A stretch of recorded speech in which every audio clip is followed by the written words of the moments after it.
નમસ્કાર દર્શક મિત્રો, ડે સ્પેશિયલના કાર્યક્રમમાં હું શિવાની આપ સૌનું સ્વાગત કરું છું. આજે વાત કરવી છે કે શેર માર્કેટમાં જે પ્રમાણે અત્યારે share market all time high જોવા મળ્યું છે. ઇતિહાસ રચનારું આજે શેર માર્કેટ આપણને આજે જોવા મળ્યું. એમાં ખાસ વાત કરીએ તો સેન્સેક્સ 75,405 જ્યારે નિફ્ટી 22,959 પર પહોંચી છે. અને કહી શકાય કે આ ઇતિહાસ રચનારું આજે આ શેર માર્કેટ જોવા મળ્યું છે. સાથે એમાં વાત કરીએ છેલ્લા 3 ટ્રેડિંગ જે દિવસો છે તેમાં જે જોવા જઈએ તો શેર બજારમાં ખૂબ જ મંદીનો માહોલ ચાલતો હતો, પરંતુ આજે જે છે ઓલ ટાઈમ હાઈ જોવા મળ્યું છે. કયા કારણોસર ઓલ ટાઈમ હાઈ જોવા મળ્યું છે અને ખાસ આમાં રોકાણકારોએ કઈ બાબતોનું ધ્યાન રાખવું જોઈએ, શેમાં રોકાણ કરવું જોઈએ, વેટ એન્ડ વોચ કરવી જોઈએ કે પછી રોકાણ કરવું જોઈએ, આ તમામ વિષય પર આપણે પણ ચર્ચા કરીશું. અને જે અત્યારે એક તરફ દુનિયામાં જે યુદ્ધનો માહોલ ચાલી રહ્યો છે તેમાં ભારતમાં જે માર્કેટમાં તેજી જોવા મળી છે, આગામી સમયમાં તેની શું અસર વર્તાઈ શકે તેમ છે. આજે અત્યારે જે તેજી છે આગામી સમય ભવિષ્યમાં આ કઈ તરફ લઈ જઈ રહી છે, આ વિષય પર પણ ચર્ચા કરીશું. આપણી સાથે આ વિશેષ ચર્ચામાં જોડાઈ ગયા છે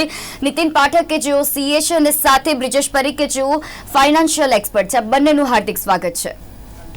નમસ્તે.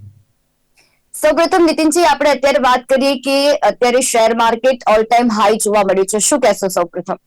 આમાં એવું છે કે અત્યારે આપણે જે શેર માર્કેટ શેના પર ડિપેન્ડ છે એની વાત કરીએ તો અત્યારે લોકોની જે શેર માર્કેટ છે એક્સપેક્ટેશન ઓફ ઇન્વેસ્ટર શું છે, ફંડ મેનેજર શું વિચારે છે, એફઆઈઆઈ શું વિચારે છે, બેર અને બુલ માર્કેટની એક ગેમ હોય છે, એક ઉપર ખેંચી જાય એક નીચે ખેંચી જાય. અને આ બધામાં અત્યારે મેઇન પોઈન્ટ જોઈએ ને તો ઇલેક્શનમાં રિઝલ્ટ શું આવશે એની એક્સપેક્ટેશન ઉપર શેર માર્કેટ ચાલે છે. હવે તમે જુઓ તો અત્યારે લોકો બધા 400-370 ગમે તે કે, પણ મોદી સાહેબ ગવર્મેન્ટની ગમે એટલી સીટ આવશે પણ શેર માર્કેટ હંમેશા તેજી રહેશે.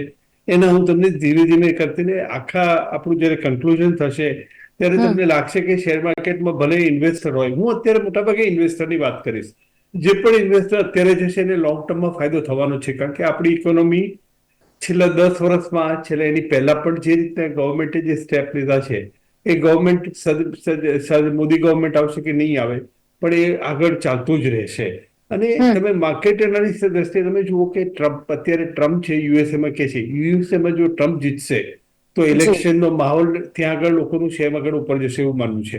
અને જો ત્યાંનું માર્કેટ ઉપર જશે તો ઇન્ડિયાનું પણ માર્કેટ ઉપર જશે. તો ટ્રમ્પ જીતશે કે નહીં એના પર બી ઇન્ડિયામાં અસર પડશે. અત્યારે યુકેમાં ઇલેક્શન ડિક્લેર થઈ ગયું છે, બરાબર.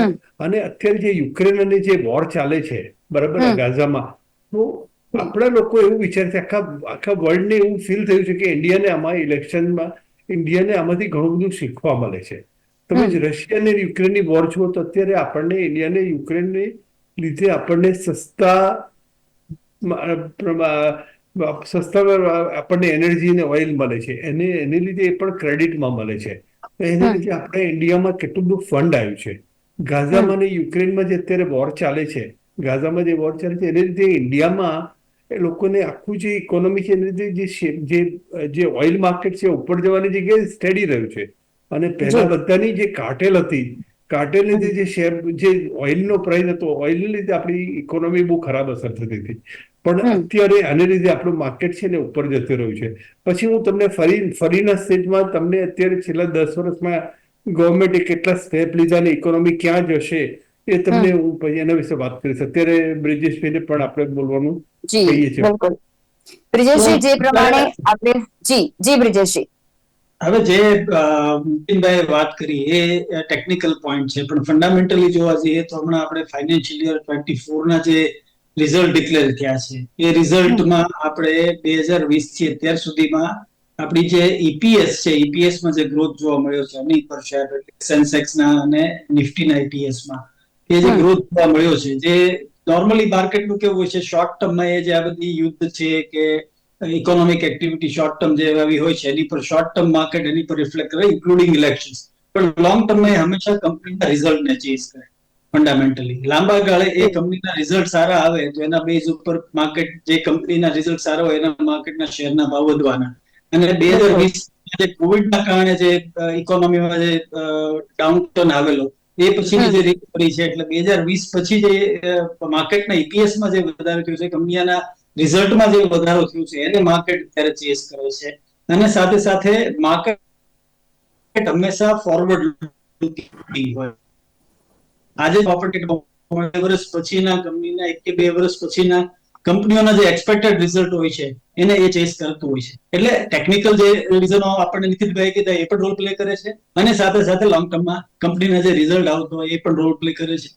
સાથે સાથે એક આશાવાદ છે કે જ્યારે મોદી ગવર્મેન્ટ આવશે તો જે નીતિનભાઈ 10 વર્ષની વાત કરે છે મોદી સરકારના, એ 10 વર્ષમાં એમણે જે ઇકોનોમિક અને પ્રો બિઝનેસ જે ડિસિઝન લીધેલા છે આપણી ઇકોનોમિક ગ્રોથને આગળ વધારવા માટે, અને એના કારણે આપણી ઇકોનોમી અત્યારે વર્લ્ડની 5th લાર્જેસ્ટ ઇકોનોમી, અને ઇટ ઇઝ એક્સપેક્ટેડ કે વેરી શોર્ટ સ્પાનમાં આપણે 4th લાર્જેસ્ટ ઇકોનોમીમાં અપગ્રેડ થવાના છીએ. તો એ જે ઇકોનોમિક ગ્રોથ છે એ પણ શેર માર્કેટ ચેસ કરવાનું, અને શેર માર્કેટ જ્યારે એ દિશામાં આગળ વધશે એના કારણે રોકાણકારોને બેનિફિટ મળે છે, અને રોકાણકારોને જ્યારે બેનિફિટ મળે છે ત્યારે નેચરલી એમનું જે એલોકેશન ટુવર્ડ્સ ઇક્વિટી માર્કેટ એ વધે છે.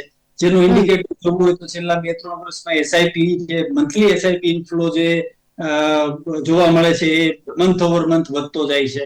એટલે કે રિટેલ રોકાણકારોનું સાથે સાથે ઓફકોર્સ મ્યુચ્યુઅલ ફંડ સહીએ કેમ્પેન જે એમપીએ રન કર્યું હતું જેના કારણે એક મોટો ઇનફ્લો છે એ ડોમેસ્ટિક ઇન્વેસ્ટર તરફથી પણ ગયો છે. એટલે પહેલા માર્કેટમાં એવું કહેવાતું કે ભાઈ એફઆઈઆઈ છે એ જ્યારે પૈસા જે દિશામાં ફરે એ દિશામાં માર્કેટની દિશા થાય.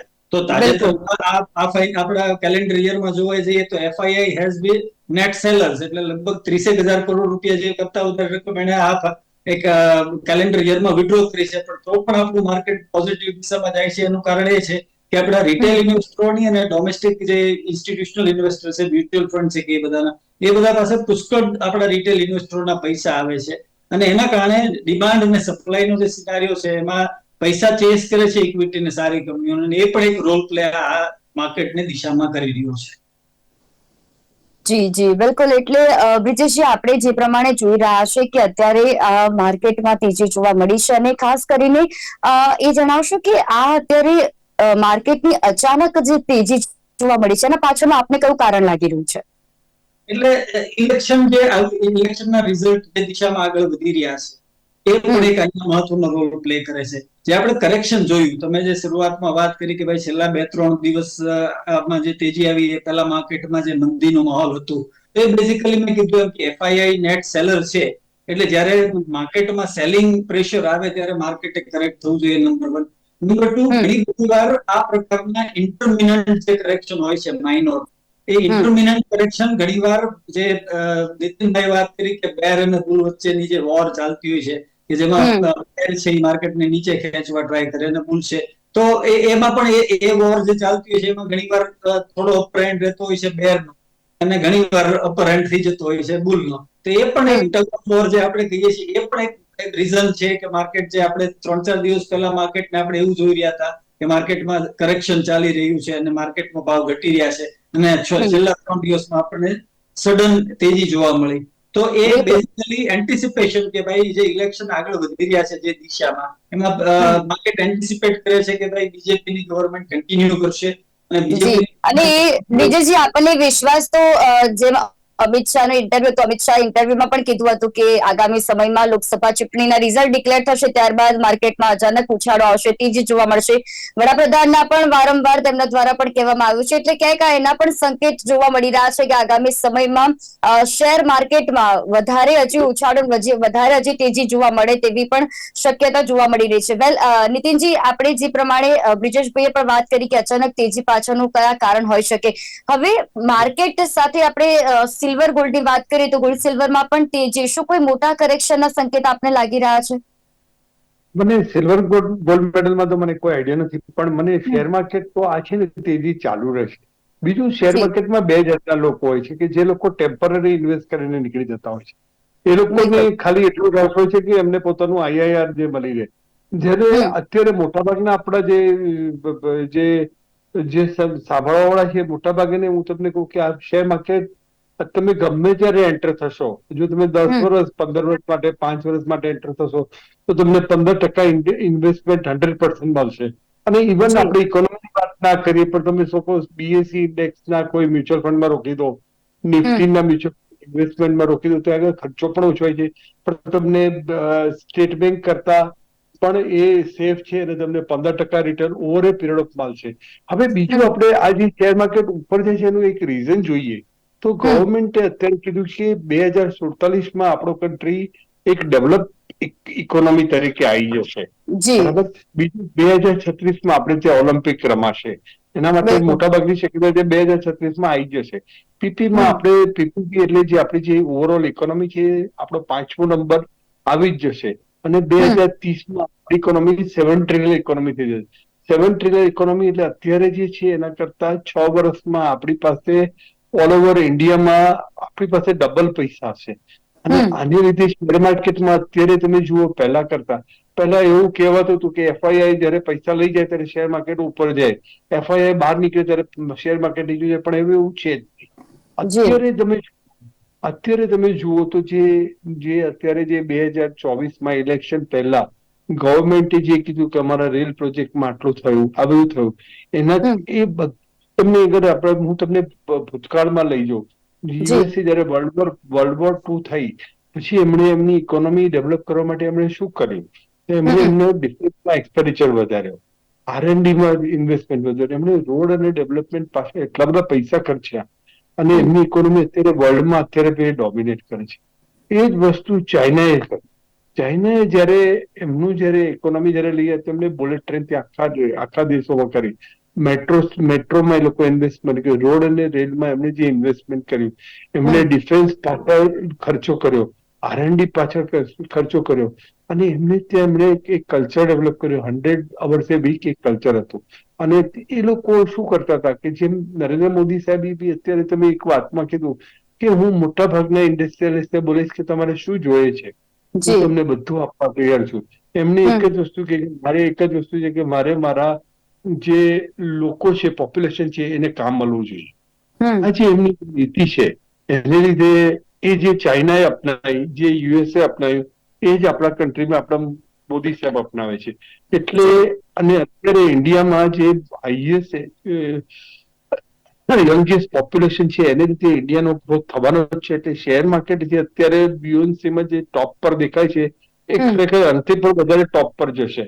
અને નરેન્દ્ર મોદી સાહેબે જે છેલ્લા 5 વર્ષ, મેં તમને બીજું કીધું કે યુએસએમાં આવું થયું હતું, ચાઇનામાં આવું થયું, અત્યારે ફ્રાન્સના પ્રેસિડેન્ટ જે છે મેક્રોને હમણાં સ્ટેટમેન્ટ આપ્યું કે અત્યારે યુરોપની વાત કરી એમણે કે યુરોપ અત્યારે રશિયા ઉપર પોતાની એનર્જી પર ડિપેન્ડ, ગેસ અને એના પર ડિપેન્ડ કરે છે.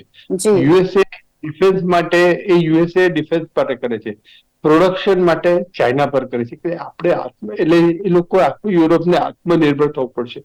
જયારે મોદી સાહેબના આખા જે બજેટમાં તમે જે આખો મેનિફેસ્ટો જે આત્મનિર્ભરતાની જ વાત કરે છે અને વુમન એમ્પાવરમેન્ટની વાત કરે છે.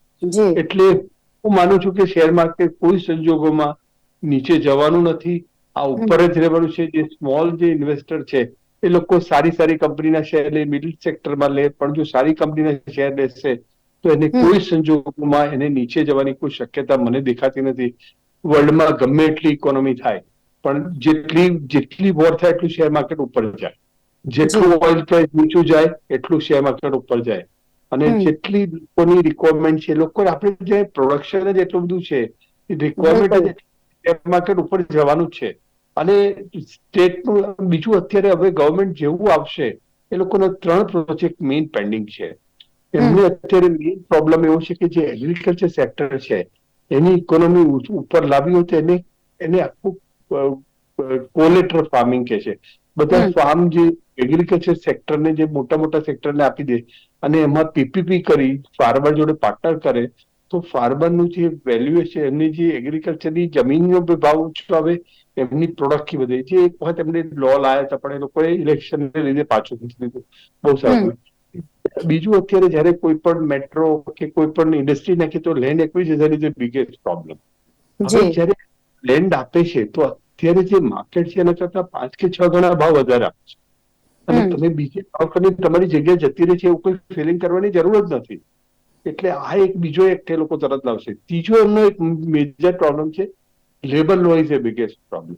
એ લોકો લેબર લોમાં પણ મોટા ભાગનું એ લઈ આવશે, લિબરલાઇઝેશન કરશે. બીજું અત્યારે ત્રીજો એક મોટો ઇસ્યુ એમને શું આવી રહ્યો છે, ગવર્મેન્ટને એમનું એક્સપાન્શન ઇકોનોમી માટે સેન્ટ્રલ સ્ટેટનું કોઓર્ડિનેશન છે. પણ જયારે ગ્રામ પંચાયત આવે છે, એએમસી આવે છે, મ્યુનિસિપલ કોર્પોરેશન, ત્યાં આગળ એ લોકોને બહુ અડે છે. એ લોકો એના માટે પણ એક બેંક કનેક્ટિવિટી કરશે. આ બધું થશે એટલે ઓવરઓલ માર્કેટ ઉપર આવશે. હું તમને પછી પેલા એમને બોલવા દઉં પછી હું ફરી એના માટે આખા એગ્રીકલ્ચર બીજે ક્યાં ક્યાં એ લોકો શું કરવાના છે એનું હું તમને આઉટલુક આપું છું. જી જી બ્રિજેશજી, આપણે જે પ્રમાણે અત્યારે વાત કરી રહ્યા છે તો સાથે આપનું શું માનવું છે કે માર્કેટની સાથે જેમ ગોલ્ડ અને સિલ્વરના આપણે જોયું કે તેમાં પણ ઉછાળો જોવા મળ્યો છે, તો આ કોઈ મોટા કરેક્શનના એંધાણ આપણને દેખાઈ રહ્યા છે? ના, એ કેવું છે કે નોર્મલી જે પ્રેશિયસ મેટલ આપણે ગોલ્ડ અને સિલ્વર ની વાત કરીએ ત્યારે એ હંમેશા જ્યારે કોઈ પ્રકારની વોર અથવા તો કોઈ ઇકોનોમિક અથવા કોઈ જીઓપોલિટિકલ સિચ્યુએશન જ્યારે વર્લ્ડમાં આવે ત્યારે ગોલ્ડ અને સિલ્વર બીકોઝ પ્રેશિયસ મેટલ છે એને ગ્લોબલ કરન્સી તરીકે જોવામાં આવે છે. મતલબ કે આપણે રૂપિયા લઈ અને કોઈ કન્ટ્રીમાં ઇન્ડિયન કરન્સી લઈને કોઈ કન્ટ્રીમાં કઈ ખરીદી કરવા જઈએ તો આપણે એનાથી ખરીદી નથી કરી શકવાના, પણ આપણી પાસે ગોલ્ડ છે ને આપણે કઈ ખરીદી કરવા જઈએ એ ગોલ્ડ બીંગ એ ગ્લોબલ કરન્સી એ ગોલ્ડના ખરીદી કરી શકીએ છીએ. એટલે નોર્મલી સિચ્યુએશન એવી થાય કે જ્યારે વોર લાઇક સિચ્યુએશન હોય ને ત્યારે હંમેશા જે ગ્લોબલ માર્કેટ છે એ સેફટીને ચેઝ કરે અને ગ્લોબલ કરન્સી તરીકે પ્રેશિયસ મેટલ છે એ સેફટી પ્રોવાઈડ કરે છે. એટલે એ એક ફિનોમિનન છે ને જે શરૂ થયો તો જો ધ્યાનથી જોઈએ તો એ કોવિડ દરમિયાન શરૂ થયેલો છે. બરોબર છે. કોવિડ થી પ્રેશિયસ મેટલ્સના ભાવ જે વધવાના શરૂ થયા છે. કોવિડ પછી યુક્રેન વાળું રશિયા યુક્રેન વાળું વોર આવ્યું, ગાઝા પટ્ટીનું વોર આવ્યું, એ બધા જે વોર લાયક સિચ્યુએશન ચાલે છે સાથે સાથે આપણી જે ડેવલપ ઇકોનોમીઝ છે એ ડેવલપ ઇકોનોમીઝમાં રિસેશનની પણ વાતો ચાલે છે. તો એ બધી પરિસ્થિતિ જોવા જઈએ તો એ બધી પરિસ્થિતિને ધ્યાનમાં લઈને પ્રેશિયસ મેટલ વધ્યું છે. પણ ઓફકોર્સ અત્યારે જે લેવલે પહોંચ્યું છે એ લેવલે પહોંચ્યા પછી એમાં એક healthy correction is always required. પણ માર્કેટ હંમેશા એ જરૂરી નથી કે એ ફંડામેન્ટલને જ ઓલવેઝ ચેઝ કરે. લાંબા ગાળે ચેઝ કરે, ટૂંકા ગાળે જ્યારે એ બાબતે એવા ઇન્વેસ્ટર હોય કે જે પાછળથી એન્ટર થાય છે, એટલે કે લોકોને પૈસા કમાતા જોયા છે અને હું રહી ગયોની ભાવના સાથે જ્યારે રોકાણકારો કોઈ પણ રોકાણ માધ્યમમાં આવતા હોય છે એવા રોકાણકારોનો પણ એક ફેઝ આ પ્રેશિયસ મેટલમાં પણ આવી શકે અને એના કારણે આ તેજી છે એ કન્ટિન્યુ રહી શકે એ સંભાવના વધારે છે. જી બિલકુલ. એનએમજી, આપનું શું માનવું છે જે પ્રમાણે બ્રિજેશભાઈ દ્વારા પણ કહેવામાં આવી રહ્યું છે કે આ જે અત્યારે અને ખાસ તેમાં પણ લોકસભા ચૂંટણી પહેલા આ પ્રમાણેની જે તેજી જે અત્યારે રિઝલ્ટ અનાઉન્સ થયા પહેલા જે આ તેજી જોવા મળી રહી છે, આ લોકસભા ચૂંટણીની નજીક આવતા જ આ સંકેત શું બતાવી રહ્યા છે માર્કેટમાં જે તેજી છે તેને લઈને? મારું ફંડામેન્ટલી એવું માનવું છે કે હું પર્સનલી માનું છું કે over A period of time 15% return મળે જ છે. અને અત્યારે જે માર્કેટ છે એ ડાઉન ટ્રેન્ડ જવાની મને કોઈ શક્યતા લાગતી નથી. કારણ કે મોદી સાહેબે હવે જે એમનું એક્શન પ્લાન છે એમણે પ્રી પ્લાન શું કર્યું, એમને 2014માં આવ્યા પછી ઇકોનોમીને એ સ્ટેજ ઉપર લઈ આવ્યા કે શેર માર્કેટ આ સ્ટેજે પણ લોકોને એવું નથી લાગતું કે આ ઓવર રેટેડ છે. એનું મેઇન રીઝન એમણે આખા કન્ટ્રીમાં ગ્રોથ માટે એમને જોયું કે જો શેર માર્કેટ અને જીડીપી નો ગ્રોથ કરવો હશે તો એમને પહેલા કરપ્શનને ઓછામાં ઓછું કરવું પડશે. તો એમણે પહેલા જેટલા બી ઇન્ફ્રાસ્ટ્રક્ચર પ્રોજેક્ટ હતા, ગવર્મેન્ટના જેટલા બી પ્રોજેક્ટ હતા એમણે ડિજિટલાઇઝ કરે. તમારે ફેસ ટુ ફેસ ક્યારે પ્રોજેક્ટ હોય તો તમારે મળવાની જરૂર નહીં, ઓનલાઈન તમારે ટેન્ડર ભરો, એ બી ઓનલાઈન તમારે તેની પ્રાઇસ લખાય. એટલે કરપ્શન એક એડી સ્ટેજે ઇન્ક્લુડિંગ જે બધા ઇન્ફ્રાસ્ટ્રક્ચર પ્રોજેક્ટ જે બધા થતા હતા એ બધા જ એમણે કરપ્શન રિમૂવ કરી દીધું.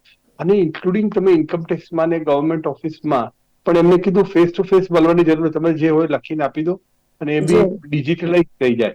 એટલે એમણે કરપ્શન રિમૂવ કર્યું છે, એના લીધે આપણી ઇકોનોમીમાં મોટો ફરક છે. ડાયરેક્ટ બેનિફિટ લોકોને થાય છે.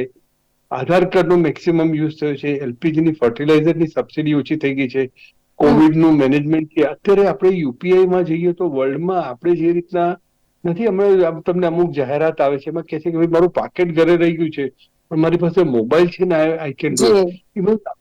શેરમાં તમે જુઓ તો અત્યારે શેર માર્કેટમાં લોકો જે સ્મોલ ગામડામાંથી પણ લોકો રોકે છે અને એ લોકો પણ એટલી સારી રીતના મોટા શહેરોમાં સારી રીતે રોકતા હોય છે અને એસઆઈપી પણ થતી હોય છે. એટલે જે શેર માર્કેટની તેજી છે એ કોઈ સંજોગોમાં બંધ થવાની શક્યતા નથી, કારણ કે ગવર્મેન્ટે એના માટે છેક નીચે લેવલથી કામ કર્યું છે. યુપીઆઈ બી ચાલુ થઈ ગયું, જેમ કે કોવિડનું મેનેજ છે. રેડ રોડ અને અર્બન ડેવલપમેન્ટમાં તમે જુઓ તો એટલું બધું થયું છે, પોર્ટ, એરપોર્ટ, બુલેટ ટ્રેન. તમે અત્યારે એક સિટીમાંથી બીજી સિટીમાં જવો તો ઈઝી થઈ ગયું છે. અને કોમ્યુનિકેશન 5G આવવાથી એટલું થયું છે કે કોઈ પણ માણસ જયારે શેર માર્કેટમાં રોકતો હોય, તમે શેર માર્કેટમાં નથી રોકતા, તમે પૈસા કંપનીમાં રોકો છો. કંપની શું કરે છે? એનું પ્રોડક્શન કરે છે અને કંપની કમાય છે એટલે તમને પૈસા મળે છે. એટલામાં એના ઉપર શેર માર્કેટ ચાલે છે.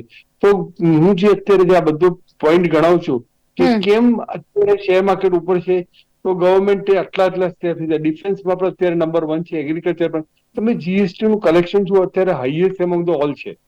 ઇન્કમ ટેક્સ પે ડિજિટલાઇઝેશનમાં આપણે વર્લ્ડમાં એક નંબર 1 ઉપર છીએ. મૂન અને જે આપણે અત્યારે મૂન ઉપર ગયા, સન ઉપર આપણે એનું રિસર્ચ કરી છે, એટલે એ દેખાડે છે કે આપણા કન્ટ્રી પર કોઈને હુમલો કરવો હોય તો જે લોકો મૂન ઉપર જઈને સેટેલાઇટ ત્યાં આગળ એક નાની આટલી જગ્યા પર ચલાવી શકતા હોય, તો તમારા દેશમાં એને હુમલો કરવો, તમે અમે સામેથી હુમલો નહીં કરે, પણ તમે હુમલો કરશો તો તમારા ભૂકા બોલાઈ જશે. એ આ મૂન ઉપર જવાથી સેટેલાઇટ ઉપરથી ખબર પડે છે. ટુરિઝમનું ડેવલપમેન્ટ જુઓ, અત્યારે ફોરેન થી લોકો ઇન્ડિયા આવે છે અને ગવર્મેન્ટનું આ છે કે તમે ફોરેનમાં ન જાઓ, તમે ઇન્ડિયામાં જ રહો, ફરો. અત્યારે તમે ટુરિઝમ ડેવલપમેન્ટ જુઓ, સ્ટાર્ટઅપમાં કેટલા લોકો બિલિયનર થઈ ગયા છે. અને વુમન ઉપર તો એ લોકો એટલો ભાર આપ્યો છે કે તમે વિચારી જ નહીં શકો કે જેમ ચાઇના અને યુએસએ જેમ આગળ આવ્યું છે એના કરતા પણ વધારે સ્પીડ થી આપણે અત્યારે જે એસ્ટિમેટ કરી છે ને કે આ થશે, એના પણ વધારે કરતા શેર માર્કેટ જોશે. રિલાયન્સ જુઓ. જી જી આનંદજી. બ્રિજેશજી, હવે સૌથી મહત્વપૂર્ણ પ્રશ્ન કે જ્યારે અત્યારે આ તેજી જોવા મળી રહી છે, ત્યારે ખાસ રોકાણકારોએ હવે કઈ બાબતોનું ધ્યાન રાખવું પડશે? કારણ કે તેજી જોવા મળી રહી છે, તો રોકાણકારોમાં જે અત્યારે જોવા મળતું હશે કે ઇન્વેસ્ટ કરતી વખતે તેમણે કઈ વસ્તુનું ધ્યાન રાખવું પડશે ને કયા સેક્ટરો એવા આપની દ્રષ્ટિએ દેખાઈ રહ્યા છે કે જ્યાં હજુ પણ તેજી જોવા મળી શકે તેમ છે?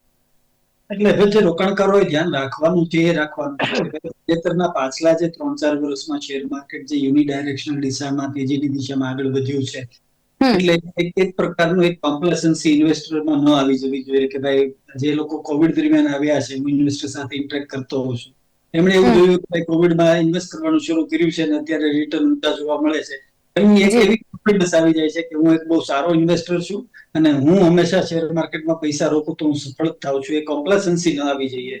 એટલે અત્યારે ઇન્વેસ્ટર પૈસા રોકે ત્યારે એ ઓવર કોન્ફિડન્સ નો શિકાર ન બને.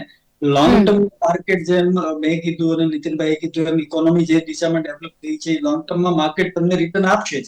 પણ તમે શોર્ટ ટર્મના પર્સપેક્ટિવથી જ્યારે તમે જ્યારે માર્કેટ એના હાયર મોડ ઉપર હોય ત્યારે તમે શોર્ટ ટર્મના પોઈન્ટ ઓફ વ્યૂથી હાઈ વેલ્યુએશન વાળી કોઈ કંપનીમાં કે જેમાં ફંડામેન્ટલ સારા છે પણ એના વેલ્યુએશન એના ફંડામેન્ટલ કરતા આગળ જતા રહ્યા છે, એવા કોઈ કંપનીમાં તમારા પૈસા રોકાઈ ગયા હોય તો તમારે લાંબો સમય સુધી એ કંપની પાછી એના વેલ્યુએશન ફંડામેન્ટલ ને મેપ કરે અને કંપનીના ગ્રોથ સાથે ફંડામેન્ટલ પાછા ગ્રોથ થાય ને એ પછી જે રિટર્ન આપે એટલો સમય સુધી તમારે રાહ જોવી પડે. એટલે તમારે અત્યારના વેલ્યુએશન્સમાં જ્યારે કંપનીઓમાં તમે ડાયરેક્ટ ઇક્વિટીમાં જો ઇન્વેસ્ટ કરવાનું વિચારો છો તો કંપનીના વેલ્યુએશન્સને ખાસ જોવા જરૂરી છે. અને ભૂતકાળમાં તમે સફળ થઈ ગયા છો એટલે તમે આગળ સફળ થઈ જશો એવી ઓવર કોન્ફિડન્સ નો ભોગ ન બને. એટલે બેસ્ટ વે એવો થાય કે જો તમે રિટેલ ઇન્વેસ્ટર છો તો તમને જો તમે કંપનીનું સિલેક્શન નથી કરી શકતા તો મ્યુચ્યુઅલ ફંડ એક સારું માધ્યમ થાય. અને એસઆઈપી ના માધ્યમથી તમે જ્યારે ઇન્વેસ્ટ કરો છો ત્યારે તમને રૂપી કોસ્ટ એવરેજિંગ નો એટલે કે તમારી એનએવી વધારે એનએવી એ ઓછા યુનિટ આવે અને ઓછી એનએવી એ વધારે યુનિટ આવે એ પ્રકારની વ્યવસ્થાના ભાગરૂપે લોંગ ટર્મમાં તમે તમારા ઇન્વેસ્ટમેન્ટ કરો છો એમાં માર્કેટથી બેટર રિટર્ન લાવવાનો સ્કોપ આપે એવા વ્હીકલ પણ અવેલેબલ છે, પણ એનું પણ ધ્યાન રાખવું જરૂરી છે. તો આ એક મુદ્દો ખાસ ધ્યાનમાં રાખવો જરૂરી છે. ટ્રેડિંગ કરવા ન જવું જોઈએ. માર્કેટ તેજીમાં હોય ત્યારે માર્કેટમાં હંમેશા રૈયાની ભાવના સાથે ઘણા બધા ટ્રેડર આવતા હોય છે અને એ લોકોની પરિસ્થિતિ એવી થાય છે કે માર્કેટ તેજીમાં છે અને માર્કેટમાં કરેક્શન આવે ત્યારે એ પૈસા ખોવાય છે અને પછી માર્કેટથી દૂર જતા રહે છે કે ભાઈ શેર માર્કેટ છે એ મારી માટે યોગ્ય નથી. શેર માર્કેટ બધા પ્રકારના રોકાણકારો માટે યોગ્ય ઓપોર્ચ્યુનિટી પૂરી પાડે છે. તમારા બીજા સવાલનો જે કમ્પોનન્ટ છે એનો જવાબ આપું કયા સેક્ટરમાં જવું જોઈએ, તો ઇન્ફ્રાસ્ટ્રક્ચર સેક્ટરમાં તમે અત્યારે ઇન્વેસ્ટ કરી શકો કારણ કે આપણા દેશમાં ઇન્ફ્રાસ્ટ્રક્ચરમાં હજી જે છેલ્લા દશકામાં જે કામ થયું છે એની કરતા અનેક ગણું કામ થવાનું અત્યારે બાકી છે. તો તમે ઇન્ફ્રાસ્ટ્રક્ચર છે એમાં તમે ઇન્વેસ્ટમેન્ટ કરી શકો.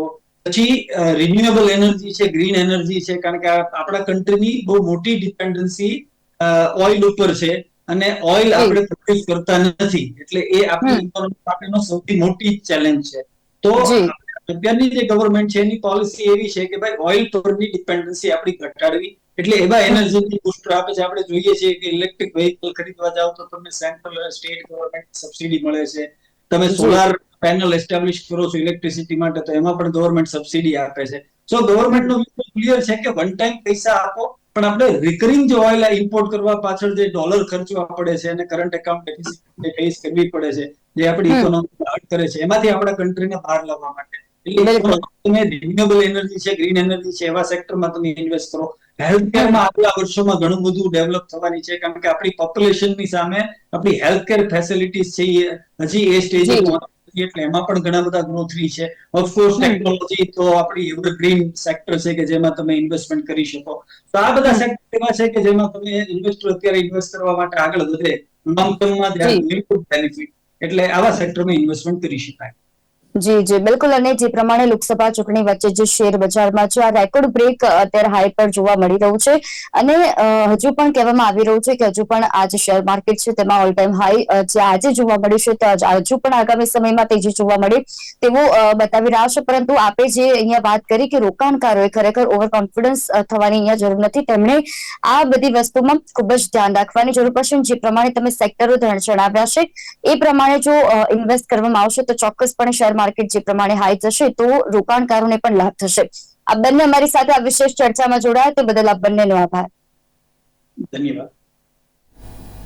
તો હાલ ડે સ્પેશિયલના કાર્યક્રમમાં બસ આટલું જ. ફરી મળીશું ના વિષયની સાથે, ત્યાં સુધી રજા આપશો. નમસ્કાર.